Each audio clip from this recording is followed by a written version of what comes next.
하나님의 말씀은 에레미야서 21장입니다. 에레미야서 21장입니다. 여호와께로부터 에레미야에게 말씀이 임하니라. 시드기야 왕이 말기야의 아들 바스울과 제사장 마아세야의 아들 스바냐를 에레미야에게 보내니라. 바벨론의 느부갓네살 왕이 우리를 치니 청컨대 너는 우리를 위하여 여호와께 간구하라. 여호와께서 혹시 그의 모든 기적으로 우리를 도와 행하시면 그가 우리를 떠나리라 하니, 에레미야가 그들에게 대답하되 너희는 시드기야에게 이같이 말하라. 이스라엘의 하나님 여호와께서 이와 같이 말씀하시되, 보라, 너희가 성 밖에서 바벨론의 왕과 또 너희를 에워싼 갈대아인과 싸우는데 너희 손의 무기를 내가 뒤로 돌릴 것이요 그것들을 이 성 가운데 모아 드리리라. 내가 든 손과 강한 팔 곧 진노와 분노와 대노로 친히 너희를 칠 것이며 내가 또 사람이나 짐승이나 이 성에 있는 것을 다 치리니 그들이 큰 전염병에 죽으리라 하셨다 하라. 여호와의 말씀이니라. 그 후에 내가 유다의 왕 시드기야와 그의 신하들과 백성과 및 이 성읍에서 전염병과 칼과 기근에서 남은 자를 바벨론의 느부갓네살 왕의 손과 그들의 원수의 손과 그들의 생명을 찾는 자들의 손에 넘기리니 그가 칼날로 그들을 치되 측은히 여기지 아니하며 긍휼히 여기지 아니하며 불쌍히 여기지 아니하리라 하셨느니라. 여호와께서 말씀하시기를, 보라, 내가 너희 앞에 생명의 길과 사망의 길을 두었노라.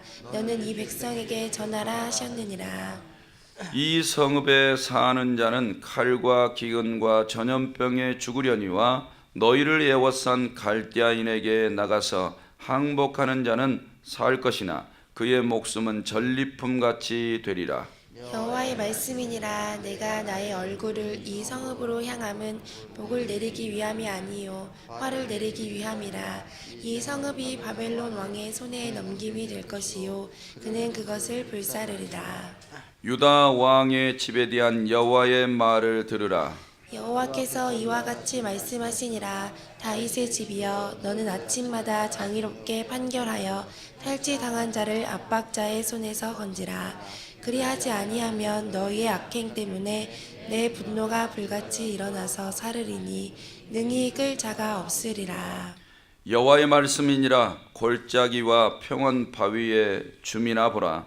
너희가 말하기를 누가 내려와서 우리를 치리요 누가 우리의 거처에 들어오리요 하거니와 나는 내 대적이라. 내가 너희 행위대로 너희를 벌할 것이요 내가 또 수풀에 불을 놓아 그 모든 주위를 사르리라.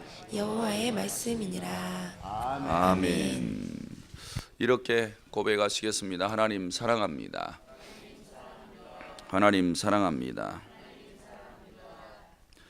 오늘 이 새벽에도 하나님의 음성 듣고 돌아가시기를 주님의 이름으로 축복합니다.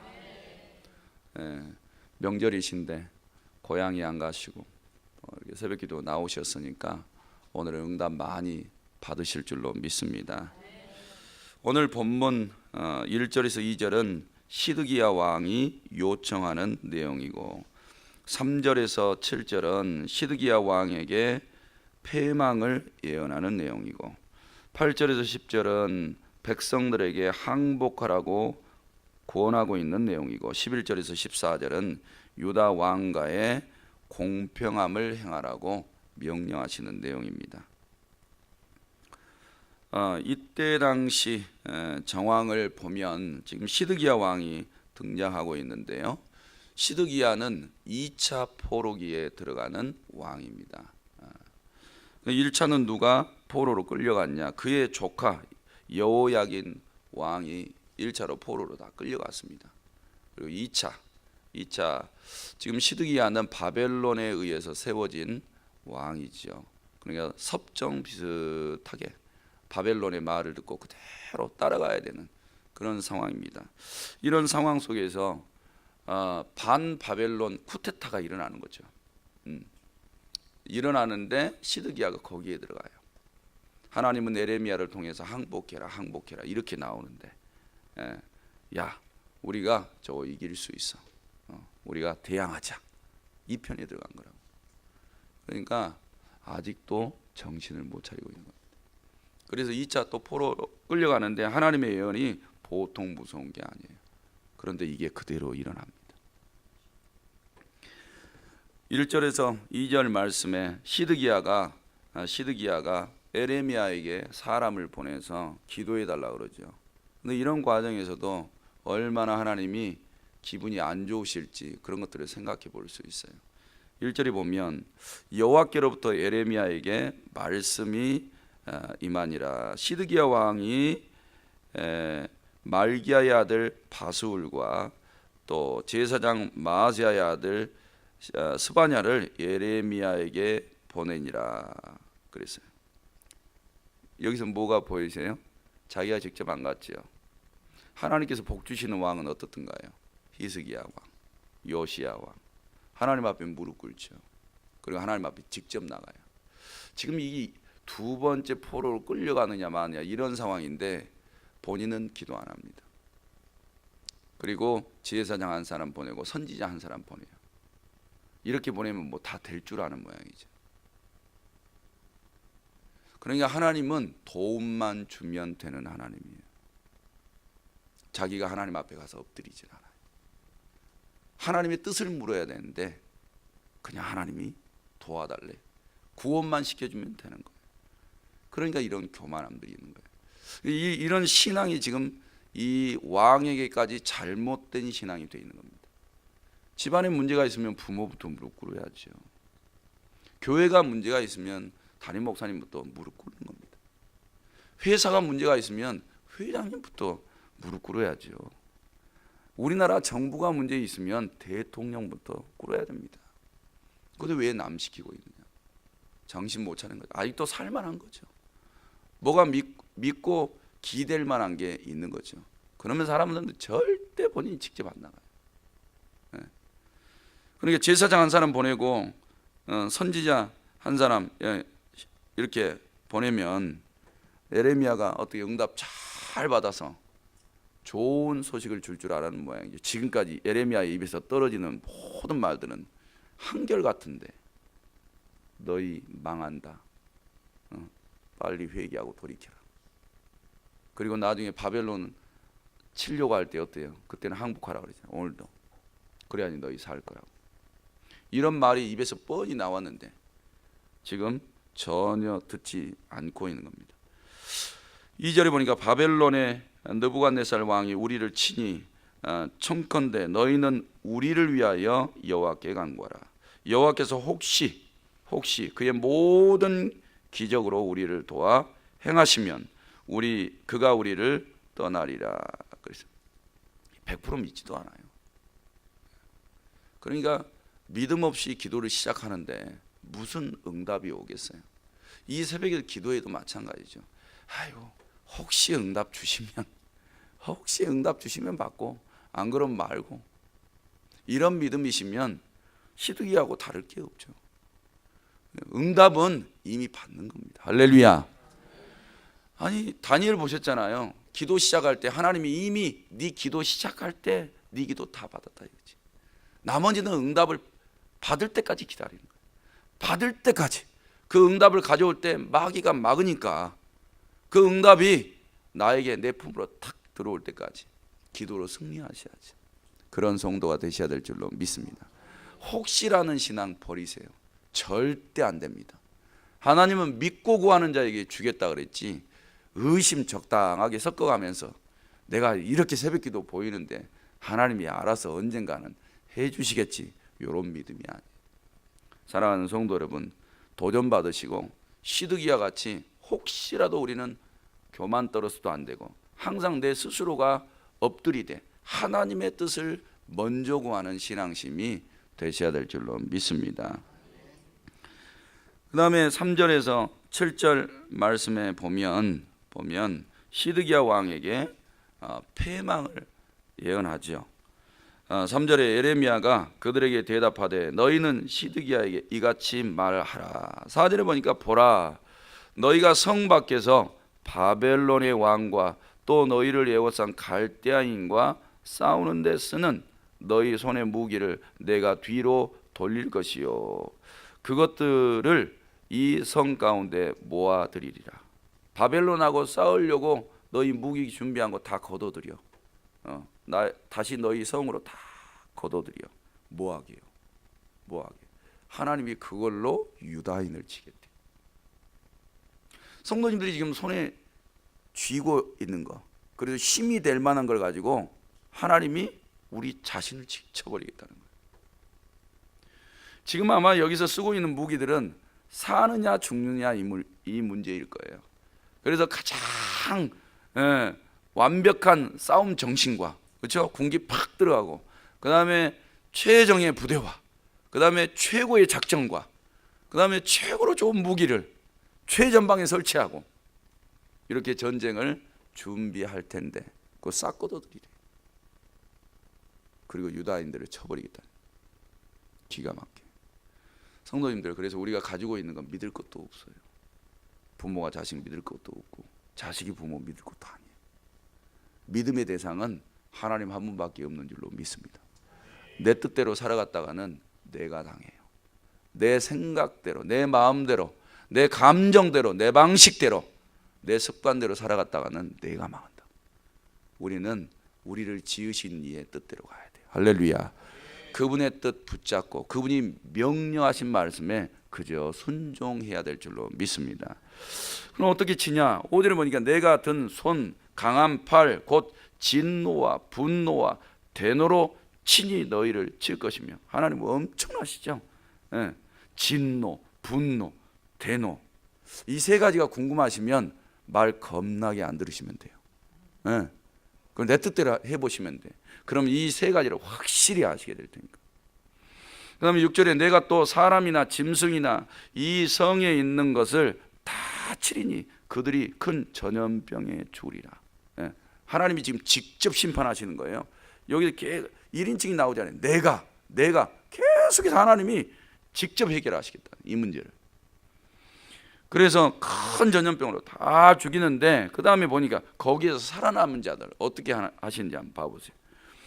7절에 보니까 전염병과 칼과 기근에서 남은 자를 바벨론의 느부갓네살 왕의 손과 그들의 원수의 손과 그들의 생명을 찾는 자들의 손, 그 손이 다 그 손인데 3번이나 반복할 거예요. 하나님이 지금 화가 엄청나게 나셨다는 것도 3번 강조하잖아요.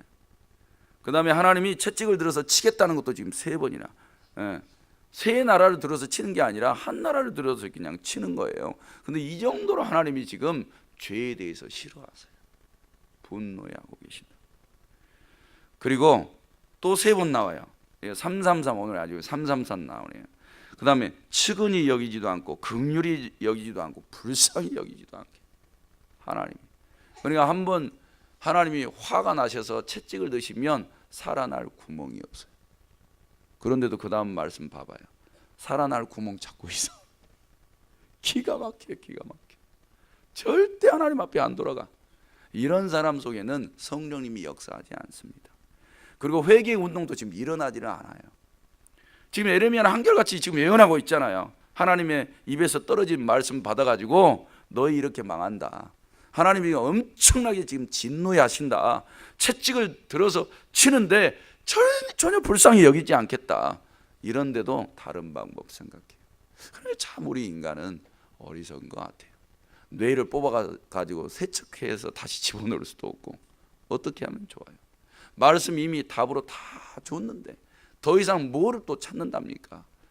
이미 법 줄 만큼 다 줬고 하나님의 능력 다 보여줬고 어떤 기사를 더 보여줘야 되는 겁니까?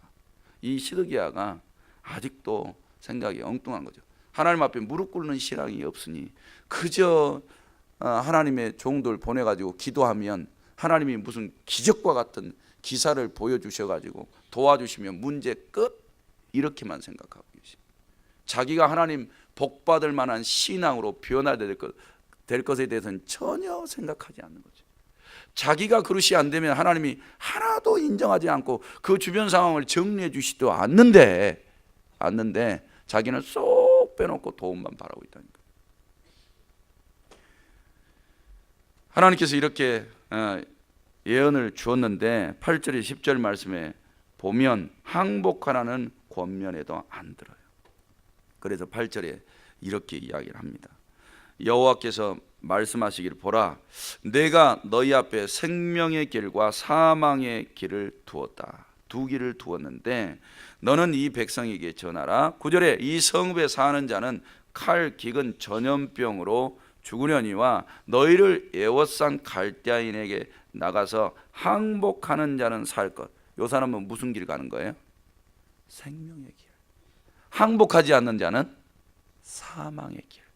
그러면 사람의 눈에 볼 때 항복하면 뭐가 될까요? 매국노, 배신자, 일본 첩자, 앞제비 이렇게 되는 거예요. 그렇게 해서라도 사실래요? 안 그러면 항쟁하다가 멋있게 죽으실래요?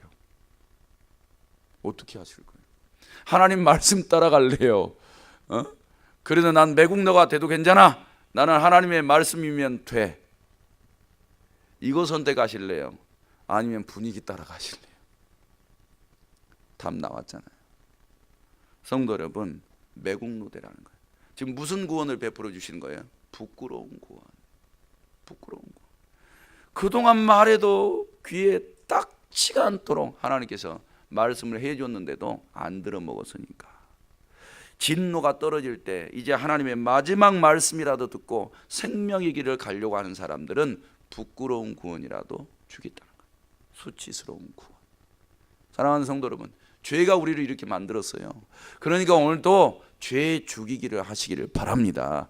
죄가 오면 그 뒷전에 있는 사단마귀 권세 딱 대면하시고 물리쳐 이기시기를 바랍니다. 내가 하나님의 도움만 바랄 것이 아니라 하나님이 복 주실 사람으로 우리의 신앙을 그렇게 만들어 놓으시기를 바랍니다. 10절에 여호와의 말씀이니라, 내가 나의 얼굴을 이 성으로 향함은 복을 내리기 위함이 아니요 화를 내리기 위함이라. 이 성읍이 바벨론 왕의 손에 넘김이 될 것이요 그는 그것을 불사르리라. 이렇게 말하고 있어요. 그러니까 이 복과 저주, 화, 요 두 가지는 뭘로 이제 분별하실 거예요? 생명의 길과 사망의 길, 이 두 가지가 다 왔다니까요. 그러니까 이걸 분별해서 깨달으시려면 성경이 정확해야 되고 또 성령님이 우리 속에 계셔야 악령이 들어와 있는 말씀도 미혹하고 속이고 거짓말 못 쳐요. 그러니까 말씀과 성령님이 내 심령 속에 살아계셔야 될 줄로 믿습니다. 그게 안 되시면 말씀이 들어와도 어때요? 서기관 바리새인들 타락하잖아요. 여기에 거짓 선지자들이 판을 치잖아요. 말씀 법 다 있는데 악령이 들어와 있으니까 거짓의 영에 다 속아버리잖아요. 그러니까 나는 말씀 많이 알아, 잘 알아, 나 엄청 똑똑한 사람이야. 100% 속습니다. 말씀 가지고 속아요. 성령만 있는 사람, 이거 분별이 없으면 또 곁길로 갈 수도 있어요. 그런데 두 가지 다 있으셔야 돼요. 이 새벽에 나오셔서 열심히 기도하셔서 성령 받으시기를 바랍니다. 충만해지시기를 바랍니다. 할 수 있으면 능력도 받으시고 은사도 받으시고 열매도 나타나시고 불붙는 분들이 되시기를 바랍니다. 그리고 하나님의 말씀이 깨달아지도록 사모하시기를 바랍니다. 그리고 영분별력을 주시라고 사모하시기를 바랍니다. 이런 것들이 준비가 돼야 내 눈에 어떤 사람이 하는 말이나 행동이나 살아가는 모든 방식이나 어떤 일들을 결정할 때에도 하나님이 복 주실 만한 옳은 결정, 그 결정 하나에 생명이 살기도 하고 죽기도 하고 그거 하나에 따라서 복을 받기도 하고 화가 떨어지기도 하니 얼마만큼 내 결정이 중요하냐 이 말이죠. 우리는 우리 자신을 위해서 살 것이 아니라 하나님이 왕이시고 주권자이시니까 그분 중심으로 살아내시면 모든 복의 길이 우리 앞에 열려질 줄로 믿습니다. 11절에서 14절 말씀에 보면 하나님이 마지막 기회라면 기회를 주시는 내용이에요. 이런 말씀은 눈이 확 열려야 될 텐데 11절에 보니까 유다 왕의 집에 대한 여호와의 말을 들으라. 유다의 왕이래요. 유다의 왕이면 왕족들이죠. 이 왕족들은 누구의 계보예요? 위로 올라가면 다윗의 왕가. 다윗의 왕가의 계보를 가지고 있는 왕족들이에요. 왜 그러냐면 그 밑에 내려가면 하나님께서 하시는 말씀 때문에 이야기를 하는 겁니다. 12절을 보니까 다윗의 집이여 너는 아침마다 정의롭게 판결하며 그랬어요. 다윗의 집을 지금 언급하죠. 야, 너 다윗의 후손이야. 다윗 어떻게 살았는 줄 알아? 공의와 정의를 행하는 자였어. 너희는 아침에 눈 뜰 때마다 정의롭게 판결하는 것부터 생각해. 너희는 지금 불의한 거야. 의가 없어. 너희는 지금 정직하지 않아. 내 말에서, 내 법에서 완전히 떠나 있는 자들이야. 이렇게 했다가는 너희 다 망해. 그래서 내가 너희에게 은총을 베푸는 하나님이 아니라 내가 너희 앞에 대적으로 서 있는 거야. 이걸 알게 하시는 거예요. 성도 여러분, 아침에 눈 딱 뜨면요, 내 영은 건강한가? 내 생각은 건강한가? 이런 것들도 점검하셔야 돼요. 왜냐하면 우리가 지금 복을 받지 않는 한에는 뭔가 나에게 지금 문제가 있는 거잖아요. 그래서 하나님께서 이 유다인들이 얼마나 썩어 빠졌는지 왕족부터 제사장들까지 완전히 썩어 빠져서 냄새가 나요. 그러니까 이런 자들에게 마지막 희망을 주는 것은 정의로 돌아가라는 거예요. 하나님의 말씀으로 돌아가서 그 말씀에 합당한 삶을 살아가라고 명령하신 줄로 믿습니다. 그래서 탈취당한 자를 압박자의 손에서 건지라 그랬어요. 하나님 경외하는 것도 똑바르지 못하고 이웃 사랑하는 것도 엉망진창이에요. 이제 그거 다시 돌이키라. 다시 돌이켜서 하나님 똑바로 사랑하고, 왜? 하나님의 법대로 판결하는 것은 하나님 공경하는 거잖아요. 그리고 그것을 가지고 이웃을 사랑하는 거 하나님의 법 지키는 거잖아요. 이것을 행하라는 거죠. 그리하지 아니하면 너희의 악행 때문에 내 분노가 불같이 일어나서 사르리니 능히 끌 자가 없으리라. 마지막 기회예요. 마지막. 그러니까 지금 이 시대에 다시 복 받으시려면 말씀으로 돌아가야 돼요. 그대로 살아가는 게 정의로운 줄로 믿습니다. 공의와 정의를 행하는 일들인 줄로 믿습니다. 13절에 여호와의 말씀이라 골짜기와 평원 바위의 주민아 보라. 너희가 말하기를 누가 내려와서 우리를 치리요 누가 우리의 거처에 들어오리요. 하나님이 하신 말씀 봐봐요. 나는 네 대적이라. 그래 예루살렘을 한번 생각해 보라. 고원이잖아요. 높은 곳에 있는 평지이잖아요. 누가 내려오겠느냐? 난공불락인데 누가 거기에 밀고 올라오겠느냐? 누가? 그러니까 얼마나 하나님이 듣기 싫겠어요. 그거. 내가 네 대적이야. 그러니까 어떻게 예루살렘이 살아남을 수 있겠느냐고요. 성 다 무너지고 성전 다 부셔지고 이렇게 됐던 거죠. 성도 여러분, 우리 가정이 온전하고 싶고 복받아서 형통하게 살아가려면 하나님을 대적 만들지 마세요. 하나님은 자신의 말씀대로 살지 않는 자를 미워하십니다. 염증을 느끼신다고요. 그러니까 오늘 이 말씀 마지막 기회로 여기시고 다시 나를 겸손하게 만드세요. 그리고 나는 죄인입니다. 엎드리세요. 그리고 하나님이 말씀하신 거 생명의 길로 알고 복받을 길로 알고 그 말씀대로만 살아갈 수 있도록 오히려 나에게 큰 믿음과 신앙을 주옵소서. 순종하는 마음을 주옵소서. 하나님에 대한 열정과 열심을 주시옵소서. 이런 신앙으로 다시 돌아간다면 하나님께서 틀림없이 우리를 의의 길, 복된 길로 인도해 주실 줄로 믿습니다. 그런 은혜가 있기를 주님의 이름으로 축복합니다. 하나님 아버지, 이 명절 새벽에도 하나님 앞에 나와 얼굴 보이면서 11조, 감사, 번제물, 작정기도원금 제목 드렸습니다. 우리 하나님 받아 주옵소서. 하늘 곳간에 쌓으시고 성경에 약속하신 복을 받게 하옵소서. 명절 중에 계신 담임 목사님, 사모님 항상 기억하여 주시고 교회와 성도들을 위하여서 중보하고 있을 터인데 하나님 하늘 보좌에서 들으시고 응답받게 하여 주옵소서. 이 새벽에 기도하는 성도들 새벽에 기도하오니 이번 명절이 평안하게 하시고 하나님이 주신 복으로 행복한 명절 보내게 하옵소서. 축복하오며 예수님의 이름으로 기도드립니다. 아멘.